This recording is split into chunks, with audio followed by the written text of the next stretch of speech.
Entends-tu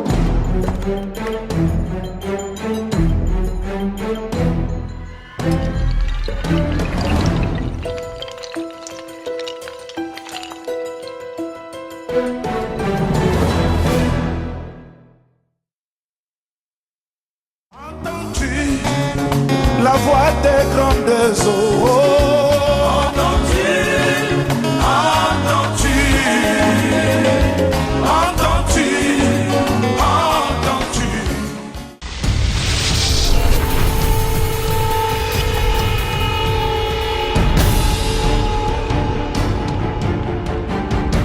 Shalom et bienvenue sur Vidéo Tabernacle. Vous êtes dans VDG, la voix des grandes eaux. Aujourd'hui, c'est une émission qui a jeté son dévolu sur la doctrine selon les enseignements du prophète William Marion Branham. Et aujourd'hui, nous allons parler sur un sujet très capital et controverse dans le message et que nous avons intitulé le millénium. Pour ce sujet, nous avons reçu la contribution du pasteur Josué Kalala, qui est le pasteur de Suède. Que Dieu vous bénisse, pasteur Josué. Merci beaucoup, frère Gilles, pour la précision. Notre église s'appelle Rehoboth Arc-en-Ciel Tabernacle, situé à Stockholm, en Suède. Merci beaucoup, pasteur, pour cette occasion que vous nous donnez de partager sur ce sujet qui est vraiment controverse. Nous parlons du millénium. Selon vous, le millénium, était-ce le passé, le présent, ou bien vous attendez encore? Je vais d'abord commencer par dire un mot, qu'aujourd'hui, c'est devenu un problème, ou bien il y a comme une certaine crainte, une certaine peur dans les bien-aimés frères et sœurs quand ils entendent seulement le mot millénium, comme si c'est un sujet qui fait peur, et pourtant c'est un sujet qui doit donner la joie. Et le millénium, ce n'est pas une doctrine spéciale, il n'y a pas une doctrine spéciale appelée millénium, ça fait partie de la parole de Dieu, comme les autres sujets, le baptême, la divinité, la semence du serpent. Donc Frère Branham fait allusion ou parle du millénium comme il parle d'autres sujets. Alors quant à répondre à la question de savoir si le millénium c'est du passé, c'est du présent ou c'est le futur, on ne peut pas répondre directement, on va dire bon, c'est le passé, c'est le présent ou c'est le futur. Il faut plutôt développer, présenter c'est quoi le millénium selon les Écritures. Pour vous, j'aimerais savoir, le millénium a-t-il déjà commencé ou bien sommes-nous dans le millénium? Oui, je ne veux pas être diplomate dans mes réponses, je vais être franc et clair. Je crois que le millénium, oui, ça a déjà commencé. Et d'ailleurs, si on va encore plus loin, avec d'autres déclarations du prophète, je crois que ça peut même être considéré comme du passé. Mais quelque part aussi, ça peut paraître comme être le futur parce qu'il y a des fois où le prophète parlant du millénium, quand vous entendez la description qu'il donne et ce qu'il dit qui va se passer, ça peut être appliqué à la nouvelle terre. Donc, si je peux répondre de cette façon-là pour satisfaire... J'aimerais parler du millénium en tant que 1000 ans. Oui. Parce que le frère Branham, à chaque fois qu'il parle du millénium, il associe cela à l'espace de 1000 ans. Ouais. Ce millénium que vous aviez déclaré comme étant qui a déjà commencé, est-ce le millénium de 1000 ans et quand est-ce que cela a commencé? Bon, il n'y a pas trois définitions de millénium. Millénium signifie règne de 1000 ans. Mais le problème ne se situe pas au niveau de la définition du millénium. Le problème se situe au niveau de ce que nous comprenons quand nous lisons la parole. 1. Il est question du millénium d'une manière symbolique dans le livre d'Apocalypse et aussi dans les livres des prophètes de l'Ancien Testament, comme Ésaïe. Mais c'est le livre d'Apocalypse qui a fait état du millénium comme étant un règne de 1000 ans. Et n'oubliez pas, un élément à retenir, que l'Apocalypse, c'est un livre de symboles. Ça veut dire que tout ce qui se trouve dans le livre d'Apocalypse, ce sont des symboles. Alors, que ce soit les 1000 ans, que ce soit les 3 ans et demi, que ce soit tous les chiffres qui sont mentionnés dans la Bible ou dans le livre d'Apocalypse, il faut considérer leur aspect symbolique. Alors, Frère Branham dit, je commence par la citation que tout le monde connaît dans Parole parlée et la sémence originelle. J'ai oublié le paragraphe. Frère Branham parlant de sa mission. Il dit, ma mission sur la terre, je vais parler au monde aujourd'hui et expliquer, dire au monde quelle est ma mission sur la terre. Il dit, ma mission sur la terre, c'est d'être le précurseur de la parole qui vient. Cette parole qui vient, qui est Christ. Et Christ, en lui, il a le millénium. Or, en 1933, il a été dit à Frère Branham que son message devait préparer la seconde venue de Christ. Mais en 62, Branham lui-même, à qui on a dit que le message préparait la seconde venue de Christ, lui-même il déclare que sa mission, c'est d'être le précurseur de la parole qui vient, cette parole qui est Christ, et en lui, il a le millénium. Ça veut dire que lorsque vous recevez la parole, vous recevez tous les éléments qui se trouvent dans la parole, entre autres le millénium. Mais pasteur Josué, les éléments qui se trouvent dans la parole, entre autres le millénium, le frère Branham a dit que dans ce millénium-là, il nous a décrit, par exemple, dans cette citation ici que j'ai, la marque de la bête, il dit que la terre soupire et crie pour que vienne ce beau jour de délivrance quand Jésus reviendra sur cette terre. Vous avez parlé de Jésus qui vient, en lui il y a toutes ces choses. Et il dit, j'aime ça, péché, tristesse, douleur et mort de ce monde de ténèbres ne seront plus. Dans un glorieux règne de 1000 ans de paix avec Jésus. Christ qui vient, en qui il y a le millénium, mais le frère Branham, selon cette citation, il n'y a pas de trouble, mais de paix dans ce millénium-là, pas de péché, pas de tristesse. Comment vous expliquez maintenant que nous ayons toutes ces choses-là pendant que ce millénium-là a déjà commencé? Oui, écoutez bien. Dans le message, aujourd'hui cette écriture est accomplie. Frère Branham me dit, parce que le millénium-là est établi quand Christ vient, n'est-ce pas? Frère Branham me dit, j'ai une douzaine d'écritures pour vous prouver que nous vivons dans le dernier jour, la génération qui verra Jésus-Christ descendre sur la terre. Aujourd'hui, cette parole de l'écriture est accomplie devant vos yeux. Alors, lorsqu'on lit cette écriture, qu'est-ce qui passe dans la pensée des gens? Qu'un jour, on verra un Jésus descendre et quand il atterrit, il descend sur la terre. Maintenant, plus de soucis, plus d'inquiétudes, plus de maladies. Savez-vous que lorsqu'on reçoit la parole, on n'a plus de soucis, on n'a plus d'inquiétudes, on n'a plus de maladies parce que nous avons la guérison. Nous avons tout ce qu'on a besoin, nous en avons. Je vais corroborer ou compléter ma réponse par une... Mais j'aimerais quand même que vous puissiez tacler que dans ce millénium-là, il y a de péché et dans d'autres, il n'y a pas de péché, mais dans d'autres citations, le frère Branham dit que rien ne mourra dans ce millénium-là. Je vais y revenir. Rien ne sera tué. Je vais y revenir. Mais reste à savoir d'abord c'est quoi la mort. Ça aussi, c'est tout un sujet. Nous allons y entamer, mais je vais y revenir. D'abord, permettez-moi de lire cette citation ici. Dans Jéhovah Jireh, de 1957, traduit par Shekinah Tabernacle. Le prophète dit, parce que quand on parle du millénium, il y a toujours une certaine conception que les gens se sont mis dans la tête et des conceptions héritées des églises pentecôtistes d'où ils sont venus, des églises protestantes. Et ces conceptions-là sont restées figées dans les esprits des gens. C'est-à-dire que quand on lit les prophètes, on les lit avec cette conception-là, ou cet angle-là, comme on a parlé hier. Écoutez ce que dit le prophète ici dans Jéhovah Jireh. La plus grosse erreur que je peux trouver dans toutes ces églises, particulièrement les véritables églises des nés de nouveau. Donc Frère Branham a trouvé une grosse erreur dans les églises des nés de nouveau. Et aujourd'hui, nous savons que quand on prêche la parole dans l'église, on prêche la nouvelle naissance. Et je crois que les gens qui ont cru vraiment le message dans leur cœur, ils sont nés de nouveau. Maintenant, Frère Branham dit, voilà la grosse erreur qu'il a trouvée dans ces églises-là de nés de nouveau. Il dit, c'est qu'elles ne savent pas ce qu'elles sont. Ça, c'est la première erreur. Il dit, et puis, vous ne vous rendez pas compte du privilège que Dieu vous a accordé.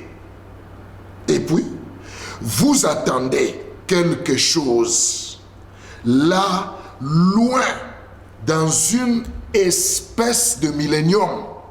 Donc, il y a une espèce de millénium que les gens se sont mis dans leur tête. Il dit, qu'est-ce qu'il dit? Mais c'est le diable qui vous a dupé.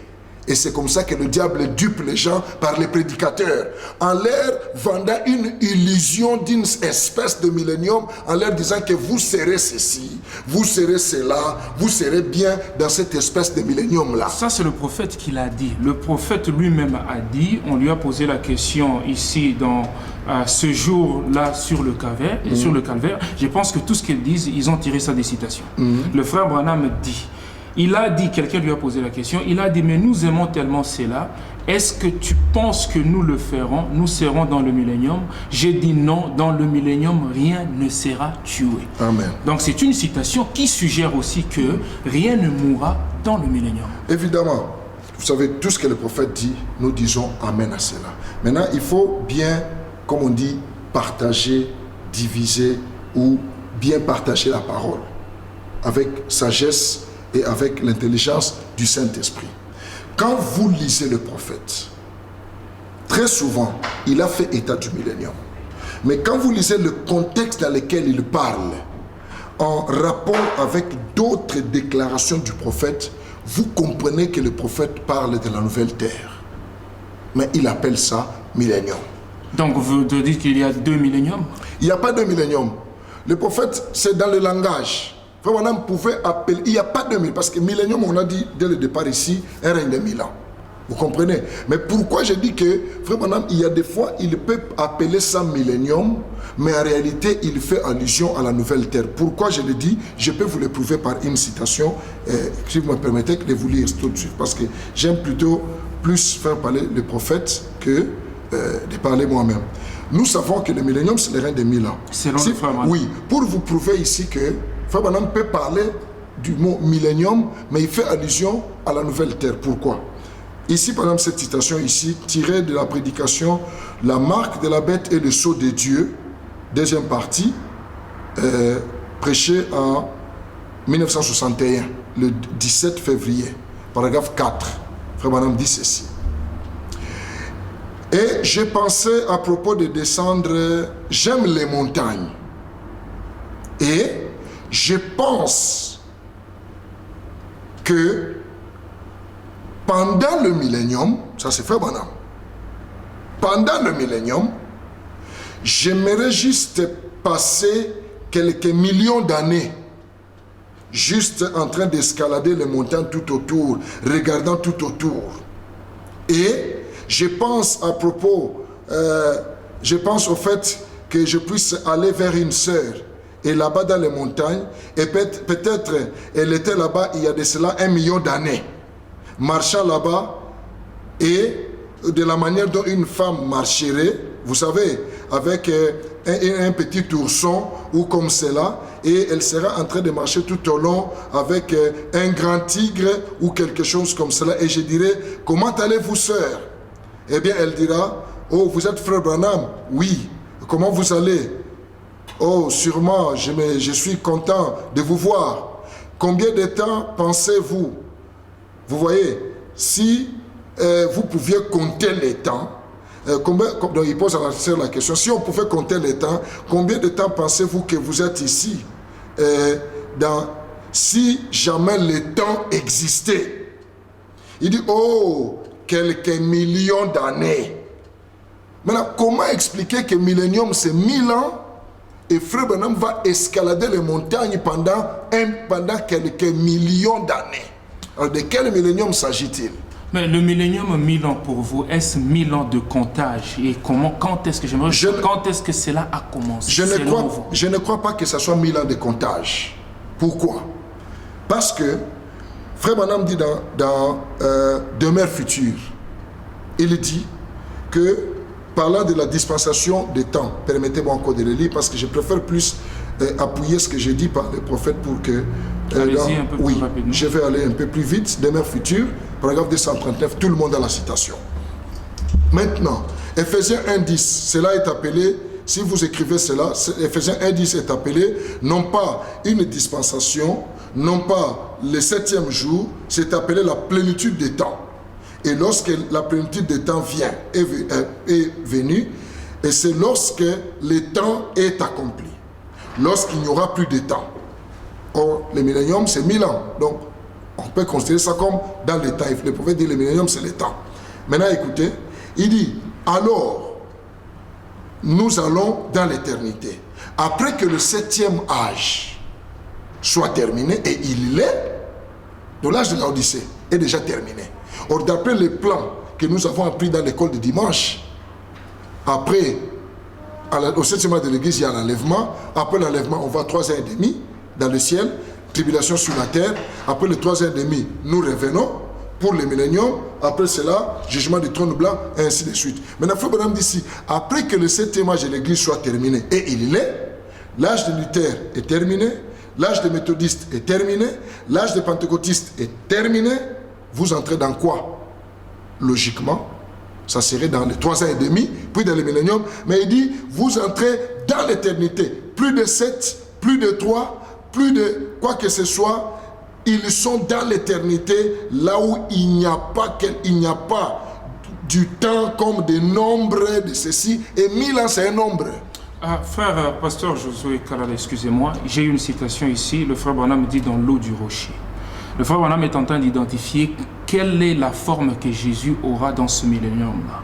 Il dit au paragraphe 38, le jour où nous entrerons dans le millénium, Christ, le fils de David, s'assiera sur le trône de David.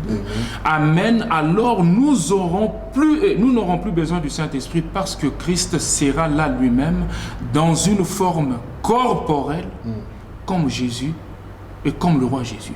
Amen. Alors, selon le frère Branham, il devait être dans une forme corporelle. Et quelle est la forme de Jésus qu'il a pris dans le millénium? Parce que nous ne l'avons pas vu dans une forme corporelle. Revenons dans le livre d'Apocalypse. Apocalypse chapitre 19. Christ, chevauchant le cheval blanc, descendant avec toute l'armée du ciel derrière lui. Dans le 4e saut, qu'est-ce que frère Branham dit? Il dit, remarquez ce cavalier ici, qui chevauche le cheval pâle, avec les 3 couleurs mélangées, l'antichrist, la bête. Il dit, de l'autre côté, Christ notre Seigneur, quand il viendra sur la terre, parce que Christ vient sur la terre pour régner dans les milléniums. Alors, déjà, on a lu que, aujourd'hui cette écriture est accomplie, que nous sommes de la génération qui verra Jésus-Christ venir sur la terre. Les hommes en prison, Frère Branham dit que le 7e saut les ramène sur la terre. Dans le 4e saut, il dit, quand Christ notre Seigneur reviendra sur la terre, pas dans les airs, mais sur la terre, il chevauchera un cheval blanc. Ça sera Emmanuel, la parole incarnée dans un homme. Le problème, c'est que quand on dit Jésus, les gens voient directement l'homme de Galilée. Donc vous voulez dire que le corps corporel qu'il avait, c'était la parole incarnée dans un homme? Non, il dit que ça sera notre Seigneur, quand il viendra, il sera Emmanuel. Qu'est-ce que signifie Emmanuel? Dieu avec nous. Il dit ça sera le Dieu Emmanuel, la parole qui sera incarnée dans un homme. Or, aujourd'hui, la parole incarnée a été manifestée par qui? Par Frère Branham. Et quand Frère Branham dit que nous sommes la génération qui verra Jésus-Christ revenir sur la terre, et puis il dit aujourd'hui, cette écriture est accomplie devant vous. Qui était devant les gens? J'aimerais poser une question. La nuée qui est descendue en 1963, était-elle une venue physique ou spirituelle selon vous? Je n'aime pas trop entrer dans les débats de physique et spirituel, parce que moi je ne suis pas charnel. Parce que ce sont les gens qui ont toujours la conception charnelle, qui aiment le physique, qui aiment quand il a palpé quelque chose, c'est là où il croit. Frère Branham dit d'ailleurs que tout ce qui est prouvé scientifiquement n'existe pas. Ce sont les choses spirituelles qui sont les choses éternelles. Et la nuée a été prouvée scientifiquement. La nuée a été, Dieu a permis à la science de le prouver parce qu'il est dit que tout est, il le verra. Vous comprenez? L'épouse, nous, que les gens de Flagstaff aient photographié la nuée ou pas, nous aurions cru, de toutes les façons. Vous comprenez? Mais cette nuée a été, Dieu a permis qu'aujourd'hui, parce que Frère Branham dit, dans les temps passés, la science contredisait la parole. Mais Dieu a permis aujourd'hui que la science puisse prouver que la parole est la vérité. C'est pourquoi aujourd'hui, par la Bible, par les signes du temps, par la science, le message a été confirmé comme étant la vérité. Et le corps physique par lequel Dieu est venu pour confirmer le reste de la parole, alléluia, c'est le corps de Frère Branham et de l'épouse. Frère, Pasteur Josué, le Frère Branham, parlant du corps physique, le Frère Branham dit, dans cette citation, ce qu'il faut pour triompher de toute incrédulité. Il dit au paragraphe 22 que si le corps physique du Seigneur Jésus, lequel est assis à la droite de Dieu ce soir, si cela devait descendre du ciel et venir sur la terre, nous n'aurons plus besoin de service de guérison, ni de service de prédication, tout sera fini. Alors, comment se fait-il qu'aujourd'hui, vous continuez à prêcher? Dans le message Shalom, toujours le même prophète, parlant de la descente du corps de Jésus, vous vous rappelez, je crois, de Shalom prêché pas à Sierra Vista, parce qu'il prêchait le 19 janvier. Frère Branham parlant de cette descente de Jésus, où il dit que quand il viendra, quand il descendra dans ce corps, il dit il n'y aura plus de temps. Or, il n'y aura plus de temps, c'est déclaré dans Apocalypse chapitre 10, qu'il n'y aura plus de temps. Et le corps physique de Jésus, le corps de Galilée, nous n'en avons plus besoin. Mais s'il venait dans un corps physique, quel est le corps physique? Vous dites s'il venait. Le Frère Branham a dit si oui. Jésus-Christ vient sur le corps physique. Vous voyez que Frère Branham dit si il venait dans le corps physique. Mais quand il est venu, mais quelle forme il a pris? Parce que Jésus-Christ est le même hier, aujourd'hui et éternellement. En chaque détail, sauf dans son corps physique. Et celui qui ne croit pas que Jésus est le même hier, aujourd'hui et éternellement, en chaque détail, sauf dans son corps physique, celui qui ne croit pas ça, c'est la semence de discorde. Donc tout ministre qui ne prêche pas Jésus-Christ le même hier, aujourd'hui, éternellement, sous une autre forme, sauf dans son corps physique, ce ministre-là, il sème à la semence de discorde parce qu'il vend l'illusion. Et on vend l'illusion, on fait croire aux gens qu'un jour, le ciel va se... Parce que c'est Jésus physique qui va venir, il va venir dans les airs. N'est-ce pas? Les gens, oui, on attend un Jésus physique dans les airs. Mais qu'est-ce que les airs? Qu'est-ce que la venue du Seigneur, c'est quoi? Et qu'est-ce que les airs? Mais maintenant, quand il dit que Jésus va descendre sur la terre, et il dit cette écriture est accomplie. Maintenant, quelle autre venue physique, quelle autre venue de Jésus que le peuple attend? Ça, c'est la vente de l'illusion. Pasteur Josué, sommes-nous maintenant, selon vous, le millénium, sommes-nous en cours du millénium ou est-il déjà terminé? C'est là où je voulais dire, le millénium, c'est le repos. Réellement, en tant que repos, nous y sommes déjà. Mais je vais ici épingler une chose, pour aider un peu ceux qui voient les choses dans l'angle physique. Prenons même l'angle physique. Laissez-moi un peu répondre dans l'angle physique. Frère Branham dit, de Adam à Noé, ça fait 2000 ans, physique. De Noé à Christ, 2000 ans, physique. De Christ à aujourd'hui, 2000 ans, plus 14 ans. Ça veut dire que 6000 ans bouclés, physiquement, nous sommes entrés dans le 7e millénaire, physiquement. Maintenant, Frère Branham me dit, le 7e millénaire, c'est le millénium. C'est Branham qui dit. Et physiquement, nous sommes déjà dans le 7e millénaire. Vous comprenez? Maintenant, les gens disent quoi? Oh non, tout ça là, il n'y aura plus de maladies dans le millénium. Laissez-moi lire une citation. Oui, allez-y rapidement. Oui, je suis en train de chercher la citation.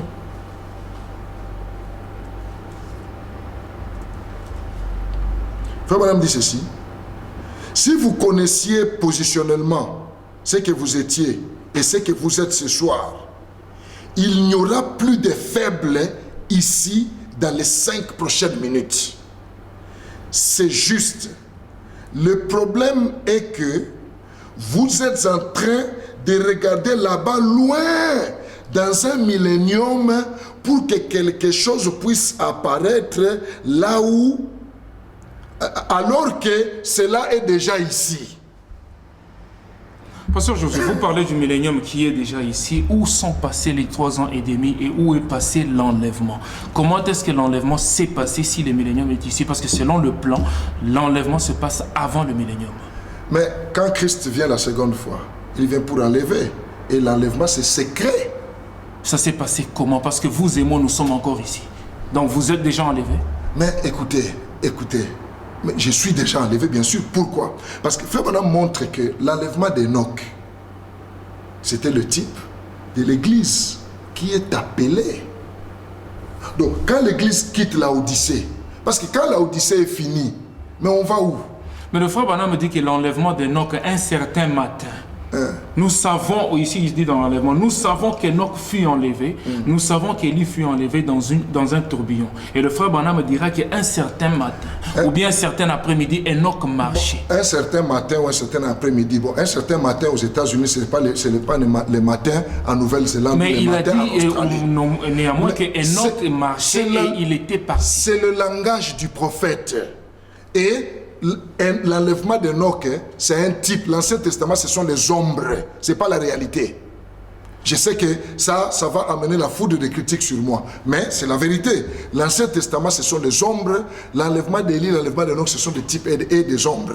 Et regardons l'antitype pour voir maintenant la réalité, de voir comment la chose se passe. Parce qu'un frère Branham dit que l'enlèvement, c'est une révélation.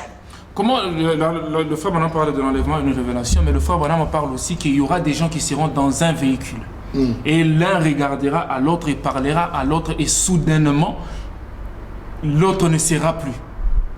Et le frère Branham dit aussi que quelqu'un ira chez son pasteur, voir le pasteur. J'ai dit Amen. J'ai dit Amen. Et comment vous expliquez que cela ne soit déjà eu lieu? Vous savez, bien aimés frères, il faut comprendre le langage du prophète. Quand un prophète parle, il ne faut pas le comprendre comme n'importe qui. On prend d'abord un. Savez-vous que le messager et son message sont un? N'est-ce pas? Frère Branham, pouvait-il nous prêcher l'enlèvement que lui-même n'a pas vécu? Est-ce que lui était enlevé? Mais je pose la question. Moi, je vous rétorque. Pouvait-il nous prêcher l'enlèvement après, sans que lui-même l'ait vécu? Parce que nous retournons dans la Bible. D'abord, dans la montagne de la transfiguration. Frère Branham me dit que quand Jésus fut transfiguré, Élie et Moïse sont apparus. Parce que Jésus a montré l'avant-goût de sa gloire. Élie et Moïse sont apparus. Il dit Moïse, ce sont les saints qui se sont endormis. Élie, c'est le messager du dernier âge et son groupe qui ne passe pas par la mort. Le groupe des enlevés. Et puis quand nous retournons dans le livre d'Apocalypse, vous prenez le plan du livre d'Apocalypse, c'est simple. Apocalypse de 1 à 3. C'est quoi? Ce sont les âges de l'Église. Et Apocalypse chapitre 4, la voix déclare à Jean monte ici. Ce qui fait que tout ce qui se passe entre Apocalypse 4 jusqu'à Apocalypse chapitre 19, l'épouse n'est pas sur la terre. Vous allez me demander, mais sur la terre, vous voyez, la conception qu'on nous a appris, que l'enlèvement, nous allons monter. Écoutez, la loi de monter, nous ne sommes pas des animaux, des oiseaux. Dieu n'a pas placé la loi des oiseaux dans les hommes pour que les hommes s'envolent. Il y a même un cantique que nous chantons, attendez frère, je m'envolerai. Bon, c'est peut-être une allégorie. Vous comprenez, en disant je m'envolerai, parce que nous, on n'est pas des oiseaux pour s'envoler. L'enlèvement est-il la mort pour vous? Quand quelqu'un meurt, est-il enlevé? Dire que l'enlèvement et la mort, ça peut donner une confusion parce qu'il y a des païens qui meurent. On va dire qu'ils sont enlevés. Alors comment est-ce que vous croyez que tout le monde mourra? Pour dire que la Bible dit tu es poussière, tu retourneras à la poussière. Ça, c'est les enfants d'Adam vont passer par là. Mon frère Branham dit ceci, je prends les prophètes pour ne pas spéculer. Le prophète dit dans le message Shalom. Nous n'avons qu'une seule voie pour quitter ce monde, c'est la voie de la mort. Que vous soyez les plus saints, que vous soyez les plus ceci, tous vous passerez par là. Mais le frère Branham dit aussi dans le son incertain, il dit qu'ils ont dit la mort est certaine. Le frère Branham dit non messieurs, la mort n'est pas certaine. De fait, elle ne l'est pas. Pourrait-il y avoir un enlèvement? Et là, il n'y aura pas de mort. La mort n'est pas si certaine, non, pas en ce jour. Bon, mais maintenant Frère Branham me dit, tu sais pourquoi la mort n'est pas certaine? Parce que Frère Branham me dit ceci, quand il a vécu l'expérience de la translation, où il a quitté son corps était là, sur le lit. Vous savez, cette expérience-là précède la série des enseignements sur les adoptions, la position dans le corps de Christ, où Frère Branham parle de le pays de la promesse. Il dit ceci, il était là, en train de penser à son futur. Tout d'un coup, une voix lui dit, est-ce que tu veux voir au-delà du rideau du temps? Il était là, son corps est allé sur le lit avec ses mains derrière comme ça. Il dit, il s'est vu sortir de son corps. Et il s'est vu dans un endroit où il voyait les bien-aimés. Il les embrassait. Il dit, je pouvais regarder derrière et voir mon corps étalé là. Alors, quand il a vu les bien-aimés, lorsqu'il est revenu, il dit, et même il a demandé à la voix qui lui disait, dois-je retourner dans cette vieille carcasse? On lui dit, oui, tu dois y retourner parce qu'il y a encore du travail à faire. Et quand il est revenu, dans le roi rejeté, il dit, toute peur que j'avais de la mort a complètement disparu. Vous comprenez? Et il dit que, donc, il dit, je ne serai plus le même frère Branham. Parce qu'il a compris que tous les gens avant le temps, dans les âges de l'église et tout ça là, le secret, le mystère de la mort, c'était un secret, c'était un mystère caché que Dieu a aujourd'hui révélé. C'est que on appelle la mort. Hein. La mort en réalité c'est une séparation. Mais la mort physique ici, c'est seulement la fin pour le corps ici. Et quand le corps ici meurt, il retourne dans la poussière. Mais Frère Branham me dit, à l'intérieur, je vous dis que cette parole qui est en vous, un corps va se matérialiser autour de cette parole. C'est pourquoi je profite même en répondant à cette question pour parler aux gens qui attendent que nous serons changés, nos corps seront changés. Mais quel est le corps qui sera? Le corps ici va retourner dans la poussière. Le corps de Frère Branham est retourné dans la poussière. On n'a pas vu le corps de Frère Branham changer. Mais, Pasteur Josué, les promesses de l'enlèvement, les promesses du millénium, est-ce des promesses de la chair ou bien de l'âme? Dieu, Frère Branham d'abord dit, il dit Dieu n'habite pas dans les temps. Parce que le Frère Branham aussi dit que vous ne pouvez pas parler de la rédemption de l'âme sans pour autant parler de la rédemption du corps. Donc, les promesses dont vous parlez accomplies sont des promesses de l'âme ou bien de la chair. Parce que la chair aura aussi une rédemption. Oui, mais d'abord, Dieu traite avec l'âme, ce qui est d'abord l'homme, le véritable homme. Dieu traite avec l'âme. Et parlant de la rédemption de la chair, je vous ai dit que le vieux corps ici doit retourner dans la poussière. Mais nous avons un autre corps. C'est ça que même Paul disait, que si ce tabernacle dans lequel nous sommes tombe, nous en avons déjà un autre. Parce que Frère Branham, quand il est allé de l'autre côté, le vieux corps ici est resté sur le lit. Mais là-bas, Frère Branham dit que ses facultés fonctionnaient. Il a parlé avec les gens, donc il pouvait entendre, il voyait les gens, il pouvait voir, il embrassait les gens, il pouvait embrasser, mais les lois du péché n'agissaient pas dans ce corps-là. J'aimerais juste rentrer au feu du millénium et parler d'un fait qui ne s'est pas accompli ou bien qu'on n'a pas vu s'accomplir. C'était l'alliance entre Israël et Rome qui devait se faire avant que le millénium ne commence, qui devait se briser au milieu de la semaine.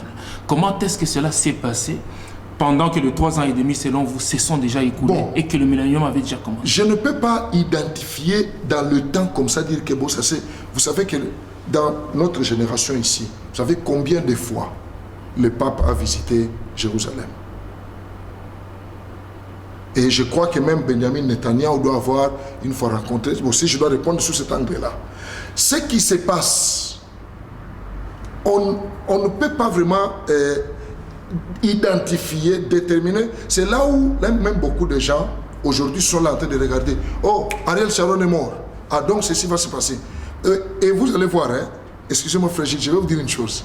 Vous avez remarqué même dans les messages, souvent, ah bon, depuis la mort du prophète maintenant, ça fait autant d'années. Ah, les gens s'attendent toujours. Dernièrement, 2013, on a célébré les 50 ans. Mais maintenant, on est en 2014. Ça passe, 2015 viendra. Ça va toujours passer. Vous comprenez? Vous comprenez que les choses telles que ça se passe, hein, ça se passe dans une dimension telle que seule l'épouse par la révélation est en train de saisir ce qui est en train de se passer. Si les gens restent là, regardez, Ariel Sharon, il est mort. Mais on continue. Maintenant, je vais vous dire une chose par rapport à tout ça. Il y a des choses qui sont en train de se passer dans un domaine tel que nous pourrons peut-être ne pas pointer du doigt comme ça, dire que ah, voilà, c'est ça.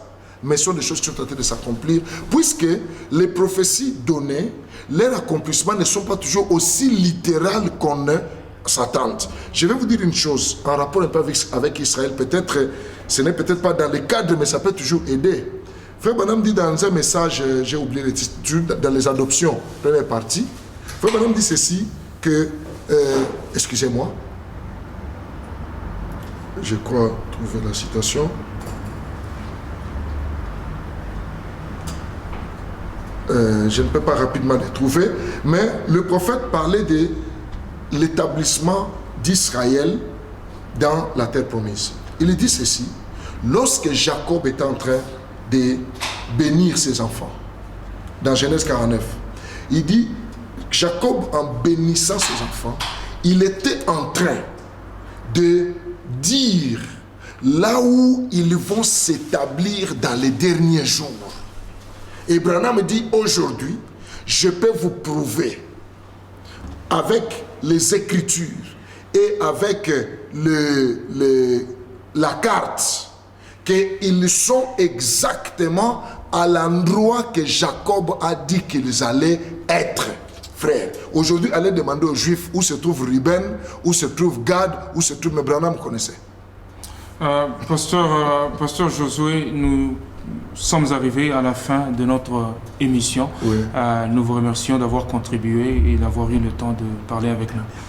En tout cas, merci beaucoup pour ce temps. Nous allons avoir sûrement l'occasion de continuer peut-être plus tard avec d'autres ministres ou bien peut-être avec le pasteur Josué. Et maintenant, nous vous remercions d'avoir suivi. C'était La Voix des Grandes Eaux. Peut-être ceci vous a béni, aidé ou bien donné l'envie d'aller encore chercher. C'est que Dieu vous bénisse et à plus tard. Bye bye.